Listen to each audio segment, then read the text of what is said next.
at the Gulf Coast Art Center, which was built by a woman named Georgine Shillard Smith. She thought that art was the universal language. And she put money in place that every summer she invited children to come in and have exposure to artists, which I was one of those children. Her home was set behind she had passed away. Tina Lacer, her daughter, had taken over the role of supporting the center. And her mansion was still there behind the center. You go through the hedge, you could go back there, and she had a studio in it. And it was all boarded up. The house was boarded up. And if you push through the window, one of the windows, you could get in downstairs and go inside the house. And I would go inside there, and she had a little studio upstairs. And I would go up into her studio and sit in her studio. And there was a little cot where I thought, how cool is that? She used to work so long that she would lay down and rest. I thought, someday, I would love to have a studio. I'd love to be I'd love to be an artist. It would just be so cool. These are the handles of that house that were always locked, that I used to have to break into the house. This was a charcoal drawing as a high school student that I started imagining that I wanted to go to Europe. I thought I'd live there. I called this charcoal when I was 17 years old. It's called Myself at 83. And I kind of want to model my life after, like the ways I was reading in books. The only real art I had seen, I was born in Clearwater, the only real art I had seen was my parents' Norman Rockwell books or Andrew Wyeth, or the great masters that were in the encyclopedia, the World Book. To take that leap, to get a scholarship, to move to Philadelphia, the Pennsylvania Academy was huge. I had a person come to the studio the other day, and they said to me, they said, so, ever since you were a kid, you probably did this, and you didn't really need any teaching, any instruction, or anything like that. And I said, oh, I've had 70 or more instructors. I have scoured the earth looking for instruction. I don't know what it is. It's almost as if people are disappointed that these artists or musicians or whatever didn't just come up out of the soil knowing how to do what they did. And it's a myth. I was not a prodigy. But you take someone like Mozart, whose father was an incredible musician who worked with him, you barely, if ever, hear about that. It's just Mozart at 14 was writing, all these kinds of things. The influence and the effect of the people surrounding the beginnings of a creative spirit is so vital. You have the most sacred of jobs. And that sacred job is preparing and fostering someone to discover their own unique character. I can't think of whether I valued a Charlie Brown cartoon more than I valued the emotional feeling I got from seeing Charlie Brown Christmas when I was a kid, from standing in front of a Rembrandt painting, as opposed to seeing a play, to reading a good book, to all of those things.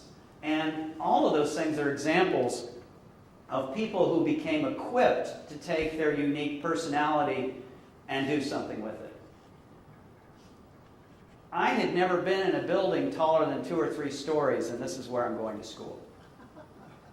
And as I'm standing at this podium for you right now, and with the light coming up like this, Dan Miller, one of the art history professors, stood in front of us, and he said it was chilling to me. He goes, in this room, this very room, Thomas Akins gave his speeches. And as I'm giving this speech to you, I'm continuing a tradition of you hearing through that voice, and these people live on through that experience. This is Lewis. This is Lewis Sloan, who I was talking about earlier, that when I came to the Pennsylvania Academy of the Fine Arts, I sat down, I was in a still life class, and I had my box on the floor, and I was just sitting there like this. And he goes, can I help? Are you not starting yet? I said, I don't paint still lifes. I was like, what do you mean you don't paint still lifes? I only paint figures and portraits. Anything a little devastating about that if you look at all the paintings you're seeing right now of like landscapes and still lifes and anything like totally ignorant about that? Lewis, there's a still life in one of my paintings I did of the Vinoy.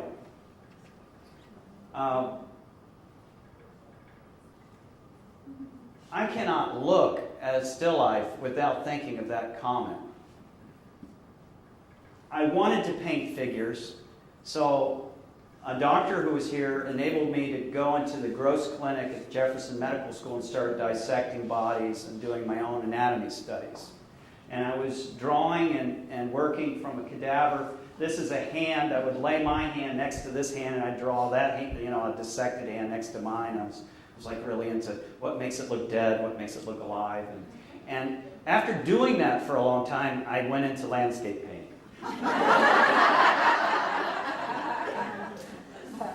Lewis would get it on Sunday mornings, every Sunday morning at 7 o'clock.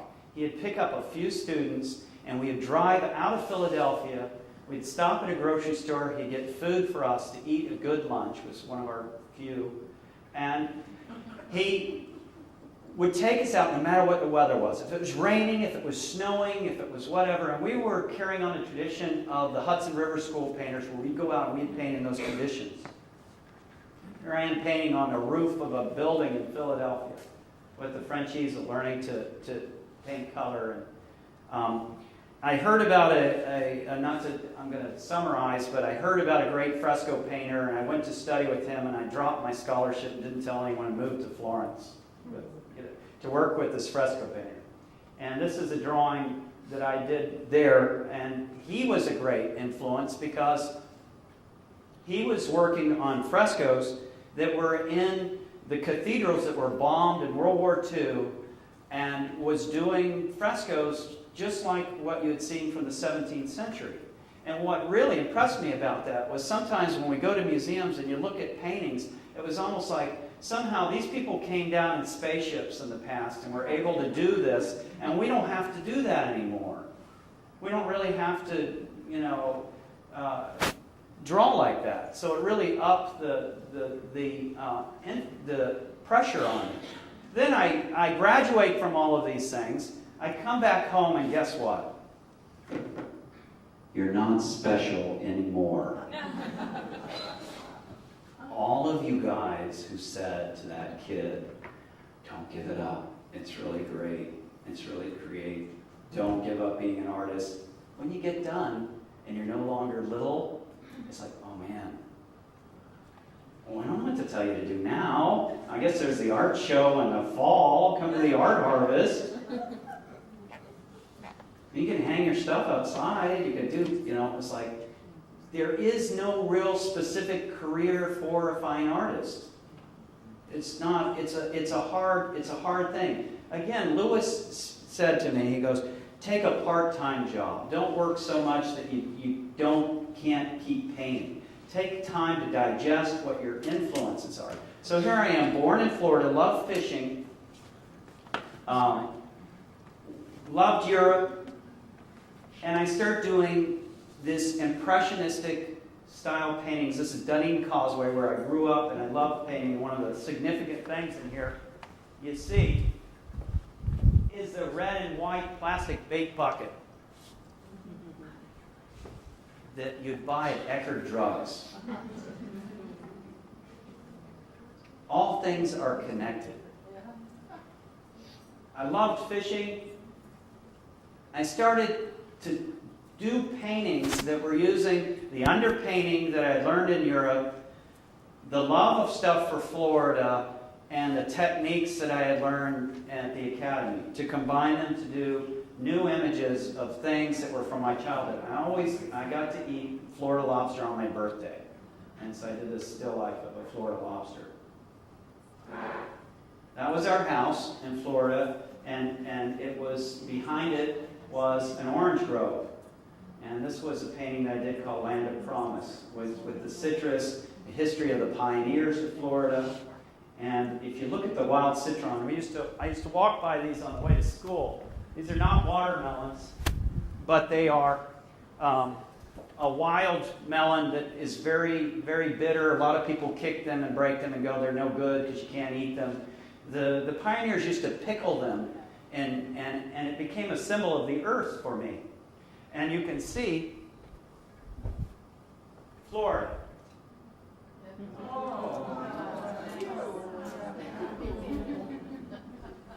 The veins are the highways and the interstates.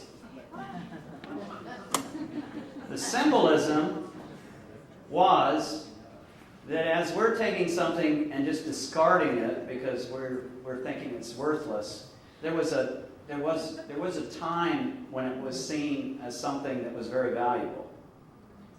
And my work started to take on a tone of being more environmentally conscious.